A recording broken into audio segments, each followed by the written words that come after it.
The Aquaman 2 trailer is out and people are sitting there wondering, why in the world is Amber Heard in it at all? She's only there for a few frames.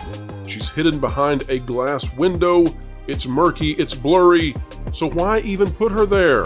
She's got to be marketing disaster. Why not just avoid it? Well, folks, we're here to tell you that according to some of the people we've talked to, Warner Brothers may not have had a choice. Putting Amber Heard in the trailer may have been forced upon them.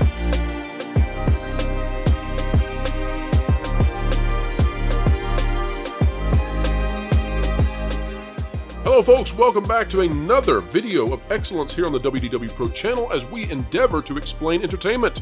Keep you ahead of the culture curve, and in this case, well, we think we are explaining entertainment to a high level because we're going to relay to you exactly why. Amber Heard, the turd of Hollywood, is in the latest trailer for Aquaman 2 when, by all accounts, it would do well for everyone involved if she just wasn't there, and yet she is. So what is the strategy behind it? Well, we're here to tell you that it may have much to do with contractual obligations. Folks, something that's not an obligation, but we sure would appreciate it as we dive into the content today. Consider clicking the like button, share, subscribe. And when you click it, you do stick it to the algorithms. It's the notification bell. All right, let's get into the conversation right now. Elon Musk is out there posting pictures from their romantic relationship where she is cosplaying as Mercy from Overwatch at his request. And then we were hearing also from Bounding Into Comics that perhaps the marketing for Aquaman 2 is being pulled. Now we get the trailer, which, by the way, is not in opposition to Bounding Into Comics reporting. If you watch the video today at 3:30 p.m. Eastern Time, we went over with Matt Kadish of the Salty Nerd podcast the fact that when these movie studios distribute their films, it comes with a prerequisite amount of spending that they must do for marketing. There is a baseline requirement.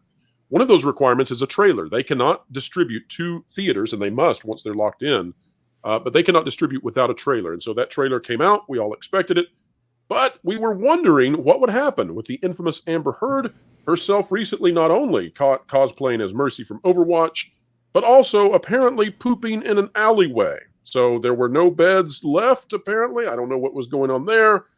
Now, it's a blink and you'll miss it kind of a situation with the trailer, but we're going to try to watch just enough to catch her. So is everybody ready? We're going to try not to get in any kind of trouble with YouTube or Warner Brothers or anything like that. Sound is off. Here we go. Zaslav, this is the most attention this movie will get. That's right. Got the cute little... Oh, did you see? Oh, my gosh. She was wonderful. It's amazing. Give her an Oscar, ladies and... Oh, look at that. Look at the face.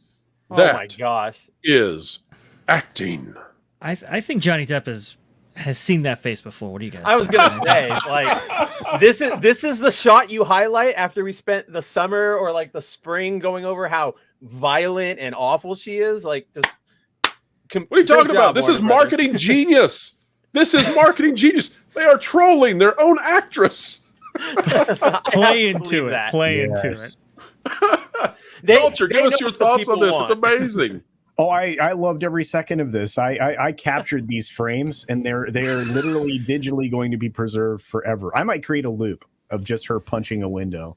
How many memes? How many memes are about to be created out of this? Oh, I will say that her being behind a window makes it a little difficult to put her in a YouTube thumbnail.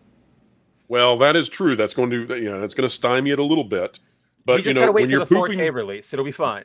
But when you're pooping in the water. You know, it's like peeing in the pool. You need to be behind something. Nobody else wants to swim with you.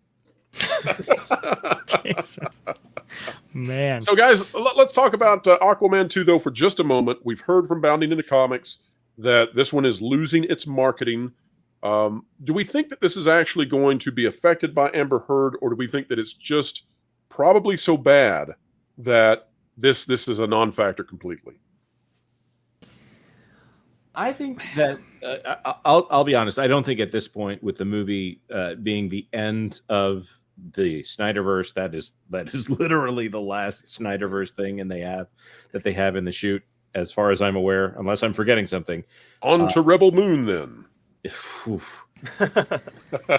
I think I concur with Jonas. Being in this doesn't hurt it anymore. Star Dune. That's right, Star Dune. I have no faith. Star Wars killer. it threw me off with Rebel Moon because I have no faith in Rebel Moon whatsoever. Well, I don't either. I just think it's funny that Netflix thinks they have a Star Wars killer, and then Lauren Connor had the perfect response. In the history of anything, has there anything that, like, when they say this is going to be a blank killer, has it ever been? I feel like that's an automatic self-death sentence. Well, what's funny, Spencer, is Lauren Connor had the perfect response. He said, "How does one kill that which is already dead?" Exactly, perfect. Lauren's got it nailed it on the head. I'm telling you, as usual. No, but I agree with Jonas. I think it's Amber Heard being in this movie or not in this movie has far less of a dramatic effect than the end of the Snyderverse. We're seeing that with the previous DC releases. People are just not interested in where this goes, given that you have a change of leadership at the top taking this whole thing in a different direction. So it's like, why get invested if this doesn't really mean anything? Culture, you look like you have to say something. I do. Because I want to ask all of you to consider the fact that some of these failures that you were mentioning are to blame on, James Gunn, because of the way that he kind of undercut all of everything else that was here. He didn't leave room. He didn't leave room for the actors to remain. There was no room for any of these films to have like any opportunity to flourish, because now everybody knows that they're dead. And as Culture, do you think he did that though, so that when he brings out his films, they have to look better in comparison? Maybe so, but I still think I think it was still poor marketing strategy, and at least to be kind. And I think it's even worse on the overall performance of these films financially, because look, Jason Momoa, as much as I'm not into the guy, I mean, ladies are going to go and see Jason Momoa, whether or not this film is good, whether or not they have a particular level of disdain for this bed poopy lady. It's just you understand what I'm saying, though. It's just I feel like there was so much opportunity lost that this film was never. Wow, I'm spitting all over the place. This film was never going to succeed. Culture, do you know the only film that Amber Heard could succeed in? There's an upcoming film that she is just made for. Do you know which it is? Is it What's Axel Braun doing? Oh, no, Culture's on it. Culture's got it. Culture, what is it? Charlie and the Chocolate Factory? It's Willy Wonka and the Chocolate Factory. Oh, man. Sorry, I knew where you were going, bro. Poompa. That's right. But do we think that James Gunn, look, James Gunn, obviously, he's been given this tremendous opportunity to take DC in this different direction. He knows he only has one chance at it. Do you think it's just like, hey, you know what? I'm going to, ensure this is as successful as possible and be damned with what actually came before me. I've only got one shot at this. I mean, it's obviously, it's self-interest at play, but or self-preservation. But perhaps it's not the worst strategy for, the DC brand going forward under him. See, I feel that this whole thing with Amber Heard is that it isn't a big factor for most people. I definitely agree with all of you guys that it's the Snyderverse, but I think it's one of those things that it's going to affect people who are like on the fence, or like, hey, you want to go see a movie tonight? Like, oh yeah, what do you want to go see? Aquaman? Oh yeah, who's in it? Jason Momoa? Oh, Amber Heard. Oh, I don't know. I don't like her. Let's go see something else. Like, it'll work in that effect. It's not going to be a big thing, but it will turn off some viewers. For the celebrity-driven kind of viewer, popcorn sales remain fine, but it's hard to eat a chocolate bar while you watch Amber Heard. I'll just tell you, it's not easy to down the Snickers. A chocolate bar while it's being made is not ready to eat. For research, no milk duds. For research purposes, though, real quick. I mean, this is only less than a 3-minute trailer.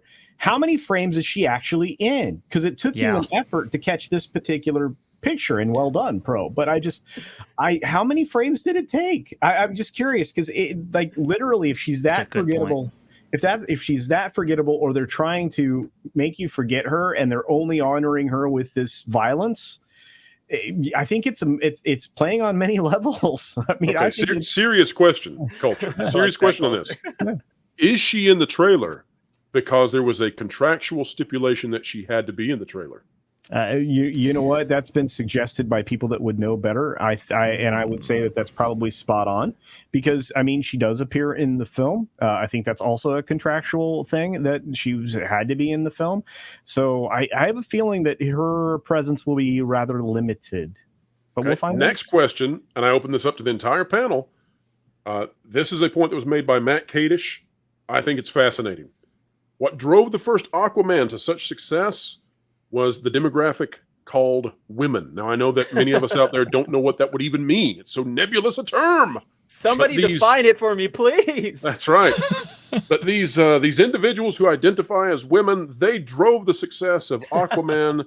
Now, does Amber Heard hurt that demographic more? Because apparently, although I don't know this to be true, I don't know, if this is right or not, but apparently women dislike Amber Heard even more than men do because of the way the trial went with the Johnny Depp thing. And I guess guys still think she's hot, some of them, so they're like, we can look over it. She's crazy, but I've done that before. So I don't know, guys. What do you think? The biggest clapback against her in the trial came from the makeup company. I forget which one it was, but when she was like, "Oh yeah, I had this makeup kit in my pocket. That's what I was using to like cover up bruises, blah blah blah." And then the makeup company came out and was like, "She's lying. We didn't make that product until like 3 months after that came out." They made a TikTok about it. They blew it up on the internet. They like played the clip, showed their production documents, and they were like, "Oops!" Like, yeah, marketing. Women are not a fan of Miss Turd. I didn't want to steal your screen here, but since I did, I'll just go ahead and point this out. Aquaman is by far the most successful film of the DC extended universe, and that is why Aquaman 2, probably on paper, 300 million. yeah, that is an insane amount of difference for the amount of effort they put into Batman versus Superman. Dawn of Justice. Wonderful title there. It's interesting. I remember when Aquaman was released and talking to some female friends at that time, they had an aversion or repulsion surrounding Amber Heard based on what they had heard, their views of her, whatever, but they were still going for Jason Momoa. You have to assume that this has only gone up tenfold now with post trial and seeing on these things on display in a public forum. As such, I think this will absolutely affect that female demographic for sure. But now, wait a minute, folks. What if we are all being played right now? What if, in fact, there is 4D chess going on, and we are just pawns in this circus that is Hollywood? We've got this picture that Elon Musk has posted of Amber Heard cosplaying as Mercy from the game Overwatch. This came out yesterday. Now the trailer dropped. She's barely in the trailer. But do we think that perhaps the marketeers over there at Warner Brothers said, you know what? Now that Elon Musk has weighed in with pictures of his ex-girlfriend who's in our movie, maybe it's time to drop the trailer? I don't know, but gentlemen, did this have any impact? Panel, let me ask you a quick question. Do you know why Elon Musk dropped this specifically? Because it wasn't just random. Walk us through it. Yeah. So Elon Musk has a biography coming out. It's written by I forget his name. It's Isaac something. Walter He's a really famous. Yes, Walter Isaacson. He's done a lot of biographies on celebrities, and in the book, obviously he talks about Elon Musk's relationship with Amber Heard. That short period they were dating right after the Johnny Depp stuff broke, and in the excerpts that were shared with like the New York Post or the New York Times, it talks about like, oh yeah, the book also mentions Amber Heard, and it mentions the cosplay, which is why Elon dropped it. But it also mentions how everybody else who was connected to Amber Heard and Elon at that time hate like Amber Heard insanely. So like Grimes gave a comment that was like, "Oh, if she had a D&D alignment, she's chaotic evil," and people are like, "I don't want to be around her." And then whatever, I think it's the New York Times, they asked Amber Heard for comment, and she basically said like, Johnny Depp liked to play with fire and sometimes he got burned. And it's just like, oh my, like you are just a bad person. But that's why she plays a healer in Overwatch. Oh yes, she's a healer. Clearly. She's a righteous queen who loves her people. Well, she's the character who can damage boost, which is absolutely perfect. She's a damage boost. For those of you who've ever played Overwatch, you're going to get it, I promise. See, I would have thought Warner Brothers Discovery would have upped their advertising agreement with Twitter, and this was a way of paying that back. But Spencer, I think yours is much more apt. I think it was definitely providing a view into Amber that I don't know that is consistent with that autobiography. All right, folks, that is a wrap for today. But boy, that was an interesting discussion. We hope you enjoyed it. And now let's broaden that discussion out to all of you. Drop a comment down below. We covet your comments. We care about what you think. What do you think Warner Brothers Discovery should do with their situation with Amber Heard? And we're very curious, what do you think is the requirement in that contract for how much screen time she is required to have? Do you think they can blur her out, hide her with CGI? We're not sure. We would love to know the details inside that exact contract. Folks, don't forget to catch the Pro Show live every Thursday, 5 to 7 p.m. Eastern Time. That's where this conversation came from. And of course, you're welcome to become a member of the channel and gain access to all the archives of all the Pro Show podcasts. That's right, members of the channel get access to every single episode. But regardless of whether or not you're a member, a subscriber, or a viewer of the channel, wherever you are and whatever you're doing, keep learning, keep growing, and keep having fun.